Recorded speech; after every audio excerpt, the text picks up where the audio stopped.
30 years after the most famous murder in hip-hop history, the last man standing from that white Cadillac is finally sitting in a Las Vegas courtroom, and today a prosecutor played his own voice back to a jury. I was at 626, they didn't show up. We waited about 15, 20 minutes, they didn't show up. So, if I can show you some liquor, I'm in the liquor store, I got all the hands in and joined the Cadillac. Every other person who was in that car the night Tupac got shot is dead, and Keffe D knew that for decades, which is exactly why he felt comfortable doing interview after interview, writing a whole book about it, basically treating the whole thing like a career. But what he did not count on was that his own words were going to be the entire case against him. And today, those words started playing in a courtroom in front of 12 jurors who are now going to decide whether he spends the rest of his life in prison. Wrong, dude. Jumped on the f***ing kid, dude. In the book, he says, then jumping on my nephew gave us the ultimate green light to do something to their ass. And what makes this whole story even wilder is that for a few minutes that night, Tupac almost made it out. But further into this video, you're going to find out why the one witness who could have identified the shooter never got the chance to talk, what the man working inside the MGM Grand that night had to do with all of this, and why 28 years later, Keffe D was still saying this in private.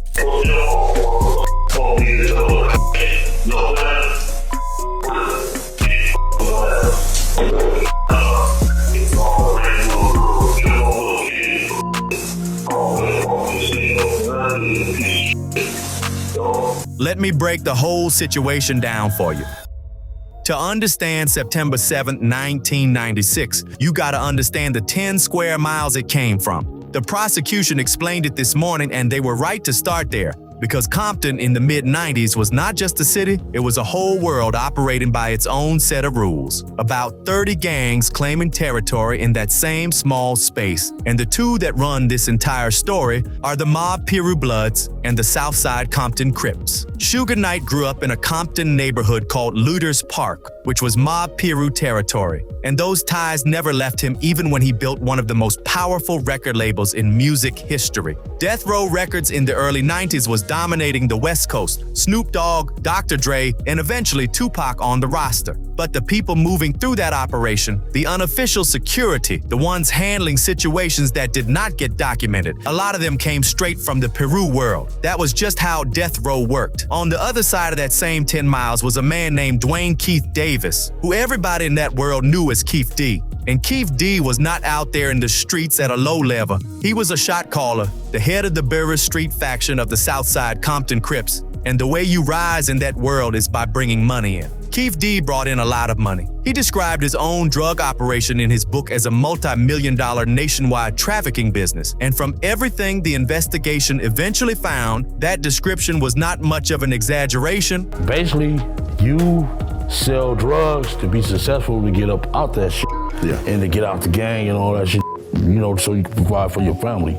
His nephew was Orlando Anderson, who everybody called Baby Lane. Also Southside Crips, also highly respected, and the kind of person where if somebody put their hands on him, it was not just personal, it was a direct challenge to the whole organization. Now, the piece that most people skip over when they tell this story is the third figure, a Harlem hustler named Eric Martin, who went by Zip Martin. Zip was moving product between the coasts. He had built relationships with Compton Crips through years in the drug game, and he was also connected to Diddy's Bad Boy Records world in New York. He was the bridge between two operations that should never have been in the same room together. And the fact that he existed and the fact that Keffe D knew him is what turned a gang beef on a Vegas strip into something that went all the way to the top of the East Coast music industry. So here is the part that the prosecution laid out this morning that changes how you look at everything. By the time all of this is happening, Diddy is running Bad Boy Records out of New York, and his artists are the biggest thing on the East Coast. Biggie is his centerpiece with the money flowing in like crazy. But when Bad Boy came to Los Angeles, Diddy had a real problem because he was moving through territory that belonged to Death Row and the Mob Piru Bloods, and the tension between those worlds was already high. So through Zip Martin,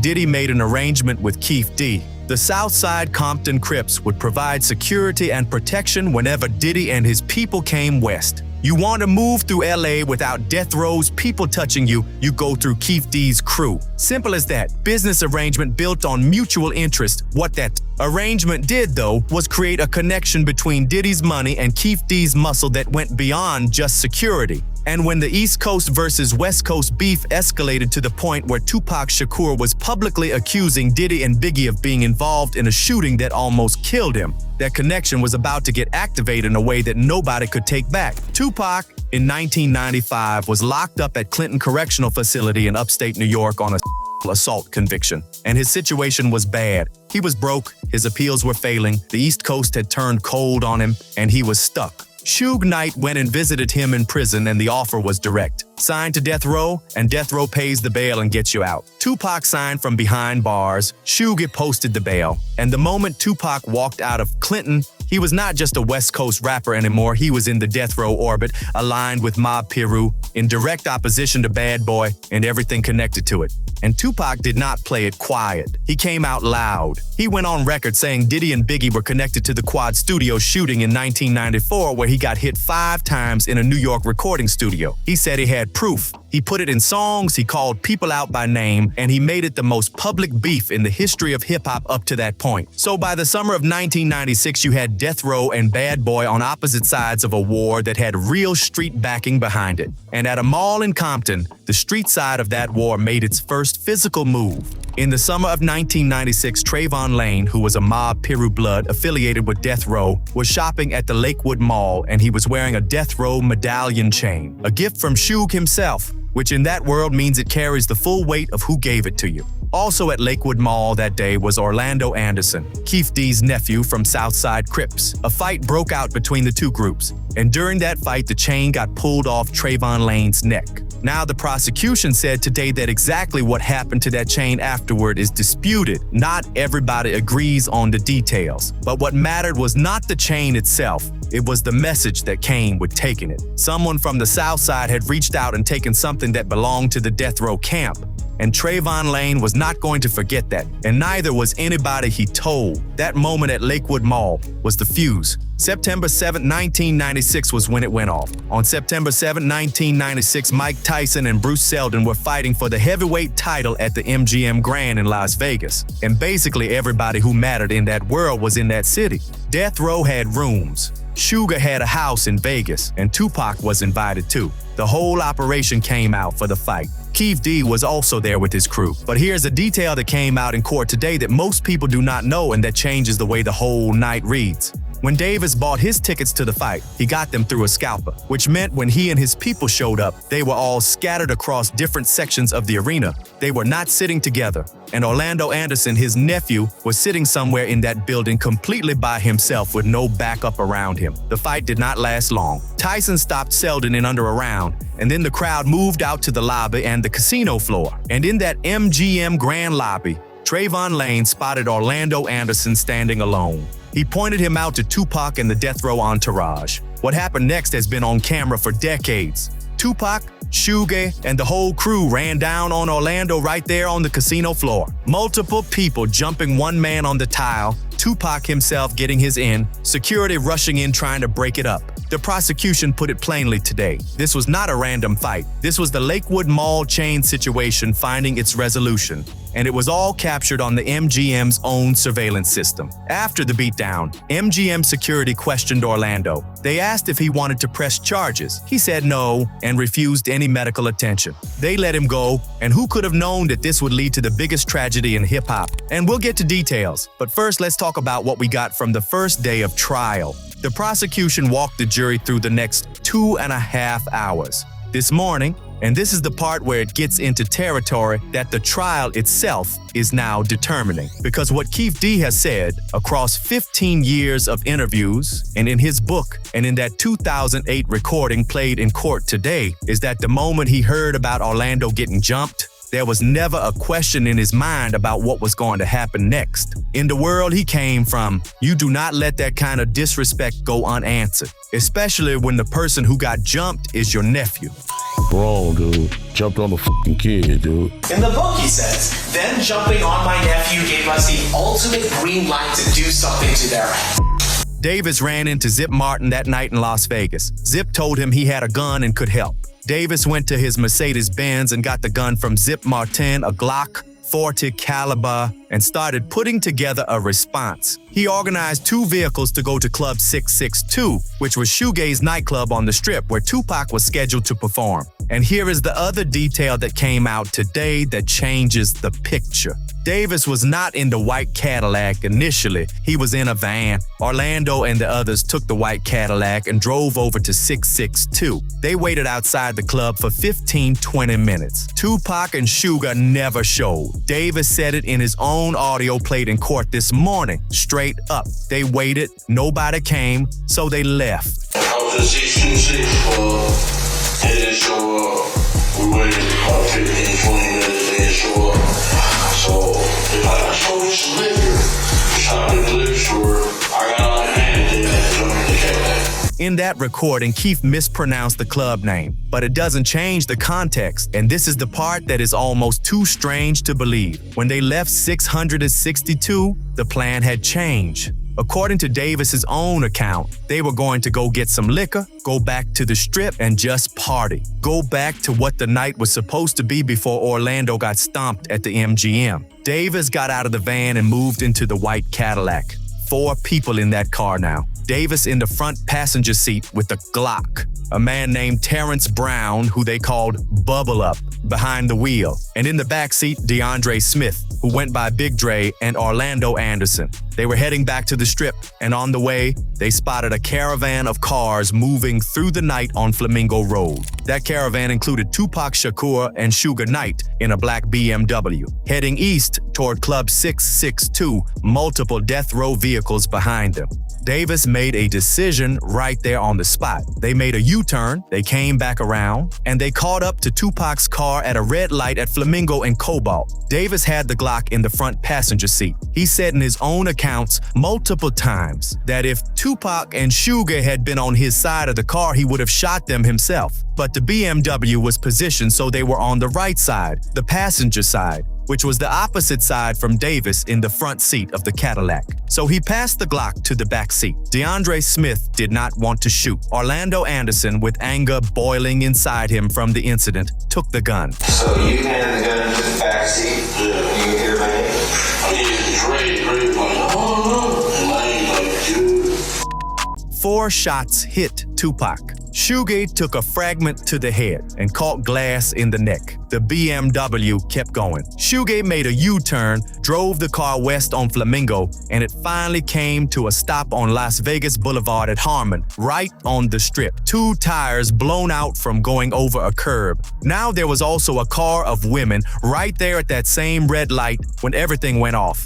And one of them, a woman named Ingrid Stokes, took the stand today for the first time publicly and testified about what she saw. Her and 3 friends were in a rented convertible Sebring, top down, parked slightly in front of Suge's BMW at the light because one of her friends, Lauren, had been talking to Suge and they had been told to follow the convoy to the club. Stokes and the driver were literally switching seats, both of them crouched down in the car mid-switch, when the shots rang out.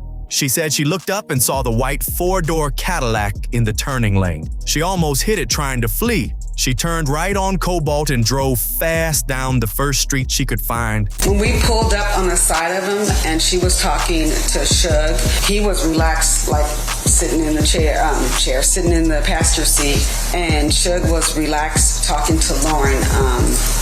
Nothing, like there was no engagement. She also said something today that matters for the story beyond just what she witnessed. When they went back to the scene to see if they could help, police made her and her friend sit on the sidewalk curb in public like they were suspects in front of traffic still moving on the Strip. She said that experience made everybody in her car shut down and stop cooperating. And when the prosecutor asked her why people from that world do not come forward, she said it's simple. Snitches get ditches. Snitches get ditches. saying, not the coolest, but yeah, talking to police is not a thing we do in our culture anywhere in LA. The bike patrol officer who had stopped Tupac's BMW for a missing license plate earlier that same night, a man named Gary Dale, was one of the first on the scene at Harmon. He rode in the ambulance with Tupac to UMC and tried to get him to say who did it. Tupac kept saying the same thing a couple of times, just, "We will take care of it," and then nothing more. Tupac Shakur died at University Medical Center of Southern Nevada 6 days later on September 13, 1996. He was 25 years old. Within 24 hours of the murder, everyone who had been in that white Cadillac was back in Compton. They stayed the night and drove home the next morning like nothing happened. And while the rest of the world was focused on Las Vegas, what happened in Compton over the next 10 days was a bloodbath that almost nobody on the outside heard about. 3 people killed, several others shot, and the detail that the prosecution brought up today that should have been national news at the time but was not. An 11-year-old girl got shot in the violence that erupted after Tupac was killed, and not one of those cases was ever prosecuted, because in that world, silence was survival, and everybody understood what talking cost. Now let me tell you the piece of this that goes way beyond a street beef and a retaliation, because what Keffe D told federal investigators in that 2008 session is that the night of September 7th was not purely about avenging Orlando's beating at the MGM. According to Davis, there was already a conversation in place before that night even happened. Davis said he sat down with Diddy, and according to Davis, Diddy told him directly that he had 2 problems that needed to be handled. Those problems being Tupac Shakur and Suge Knight. He needed both of them gone, and the number Diddy supposedly put on it was $1 million. The money was supposed to come through Zip Martin. After the murder, Davis kept asking Zip where the payment was. Zip told him Diddy had not paid yet. An associate of Davis's ran into Diddy at a Snoop Dogg party and got a phone number to call. Davis called it multiple times. Nobody ever answered. The $1 million by Davis's account never came through. Now I need to be straight with y'all about what this actually is and is not.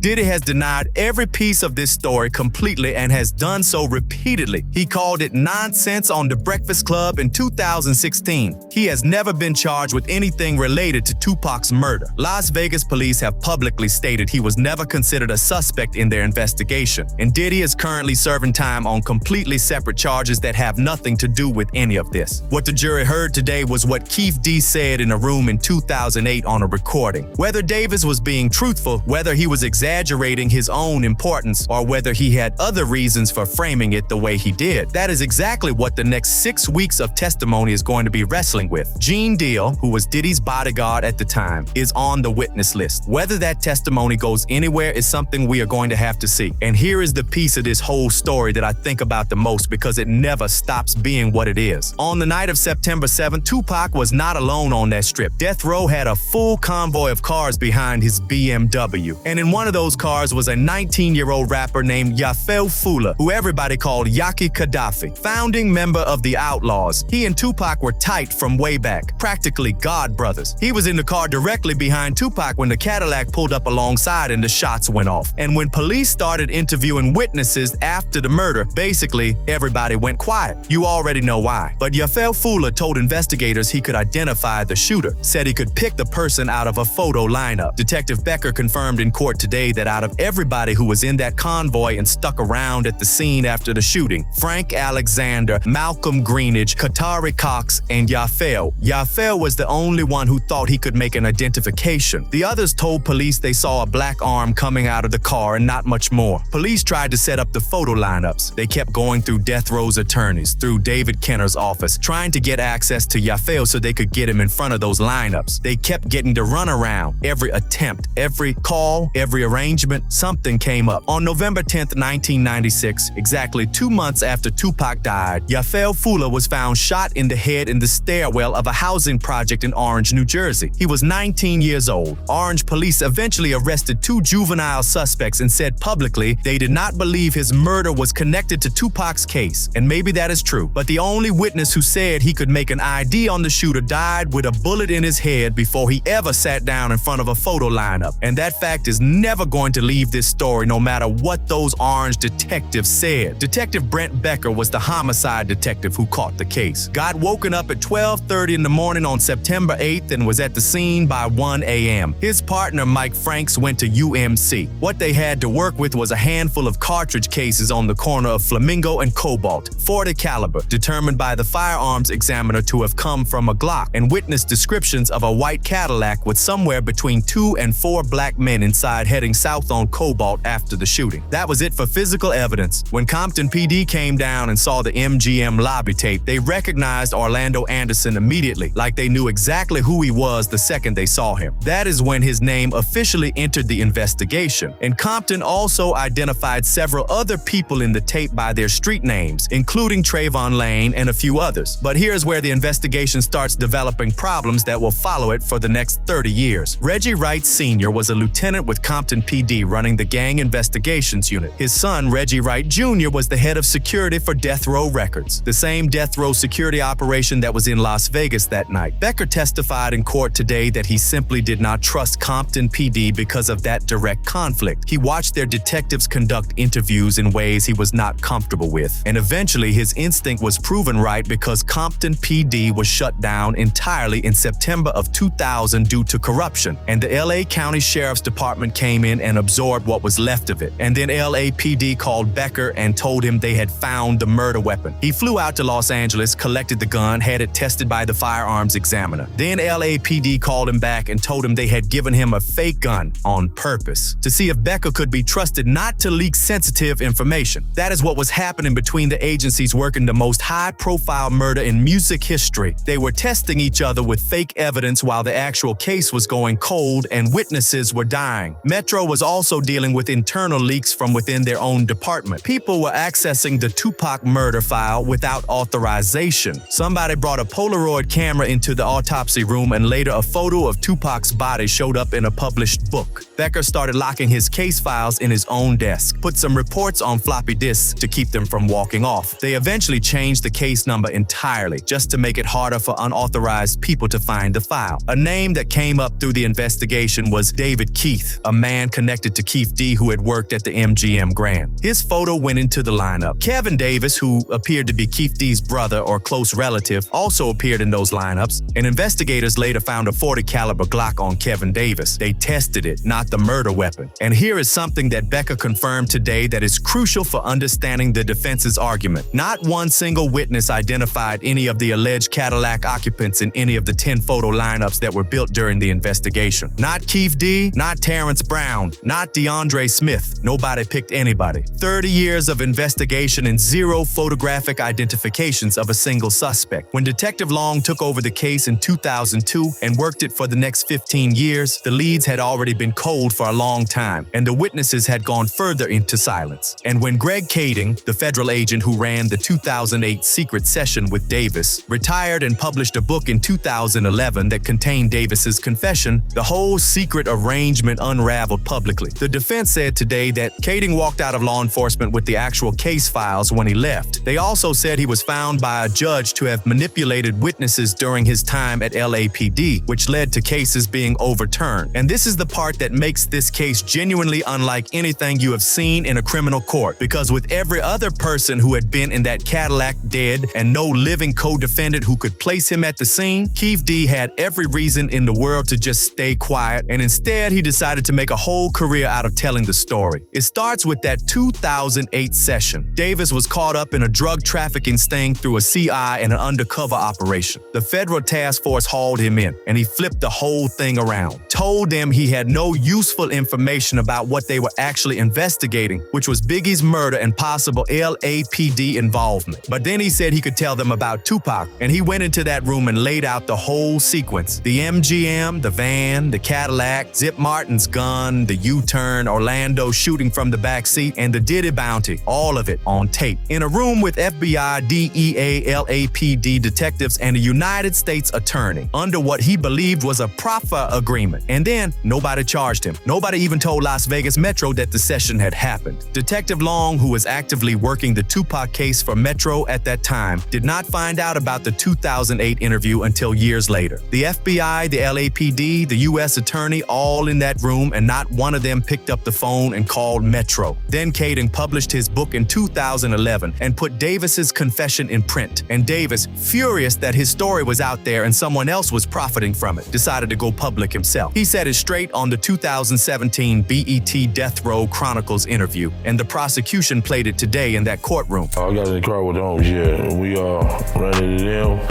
We went up to the light on Sunset and Flamingo, and dude was acting like he was in a parade or something. And that BMW hanging out the window, hit that corner. Gave a little chase, boom, boom, boom. And from there, it just kept going. Book in 2019, Compton Street Legend, where he described in detail passing the gun to the back seat, the U-turn, watching Orlando shoot, Vlad TV interviews, podcasts. Every time somebody pointed a camera at this man, he had more to say, and the anger never left him, not even privately. In 2024, a recorded phone conversation between Davis and his own son was played in court today, 28 years after the murder, and Davis was still talking about Tupac, still furious, still unable to let it go.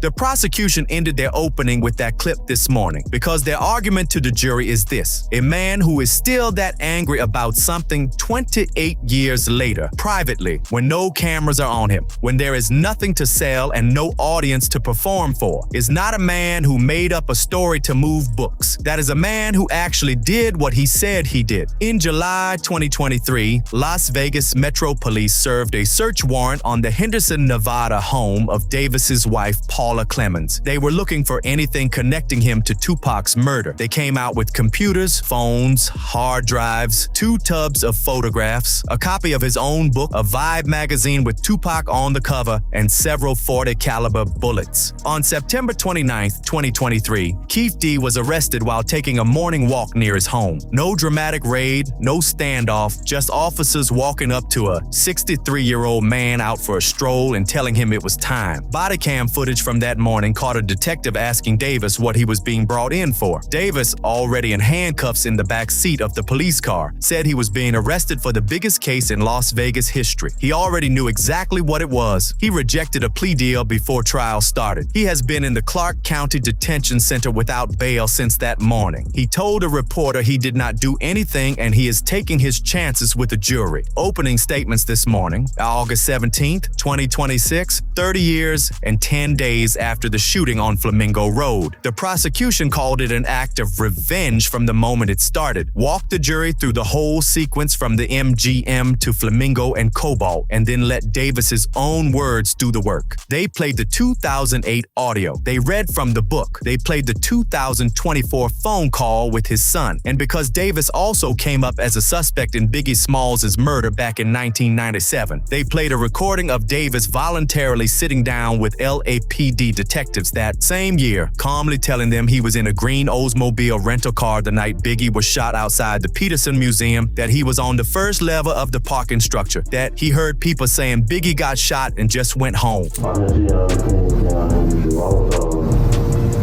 when he got shot, I was up under the parking garage where I was out in there with my car. The judge told the jury before that recording played that neither the court nor law enforcement currently believed Davis was involved in Biggie's murder. So they heard it not as an accusation, but as context for who they are dealing with. A man who knew how to present himself to investigators. A man who had practice at it. The defense came back with one central argument that they are going to ride for the next 6 weeks. There is no physical evidence placing Keffe D in Las Vegas on September 7th, 1996. No confirmed murder weapon, no DNA, no fingerprints. Not one witness identified Davis or anyone else from that Cadillac in any of the 30-year investigation's photo lineups. And while Suge Knight has a physical ticket stub from the Tyson-Selden fight proving he was there that night, Davis, who wrote in his own book that he was sitting in the second row with celebrities dressed in his finest, has not produced a single receipt, credit card transaction, photograph, or any other piece of physical evidence that he was anywhere in Las Vegas that night. suicide. The defense also went hard at the detective who led the final phase of the investigation, a man called Detective Mogg, who took over the case in 2017 and held it until he retired in 2023. His testimony is coming in the next few weeks. But the defense told the jury today that this man worked the Tupac murder case for 6 full years and never wrote a single police report. He retired, became a paid independent contractor for the district attorney's office, kept working the same case he had been working as a detective, and billed against the file after retirement. The report he eventually produced was handed to the defense only 5 weeks before this trial started. The defense called his work biased, sloppy, and incomplete, and said he never investigated any of the alternative theories that exist about what happened that night. And then there is the Reggie Wright Jr. angle, which the defense is pushing hard. Wright was the head of death row security. His father ran the Compton PD gang unit, and on the night of the shooting, according to the defense, Wright ordered his own security team to show up in Las Vegas unarmed. The people responsible for protecting Suge Knight and the death row entourage were told not to carry firearms. And when the shooting happened, Reggie Wright Jr. was not with the convoy. He was at Club 662, waiting for Suge to arrive. After Suge went to prison for violating his California probation because of his involvement in the MGM lobby fight, Reggie Wright Jr. stepped in and took over Death Row Records. The defense is asking the jury to look at all of that and ask who actually had something to gain. Wright came out publicly before trial and said Davis is a habitual liar, that all 3 of Davis's own previous defense attorneys had used that exact phrase about their client, and that he is coming to testify as a prosecution witness. He said he is going to deal with it because he believes in justice for Tupac. Even his own attorney said he's a pathological liar, right? So this is where we are at the end of day 1. Keffe D spent 15 years telling anybody who would listen exactly what he did on September 7th, 1996. He said it secretly to federal agents in 2008. He said it on cable television in 2017. He said it in a book he published and sold in 2019. He said it in interview after interview after interview. And 28 years later, he was still saying it in a private phone call with his own son, captured on a recording that was played for a Las Vegas jury this morning. And now he is in that same courtroom saying every single word of it was fiction, that the book was embellished by his co-author, that the interviews were a performance, that he was not even in Las Vegas that night. His alleged co-defendants are all dead. The only witness who said he could identify the shooter died 2 months after Tupac in a New Jersey stairwell. The man allegedly behind the financial side of the hit is behind bars for other reasons and is not coming to testify. And Suge Knight, who was sitting right next to Tupac when the shots came through the window, has refused to cooperate with any law enforcement investigation for 30 years and is not changing that now. Over the next 6 weeks, people who have never spoken publicly about any of this are going to be on a witness stand under oath. Things are going to come out that have been sitting in the dark since 1996. We are going to be right here when they do. If you stuck until the end, you will probably also want to see these videos on your screen next. Have a good one.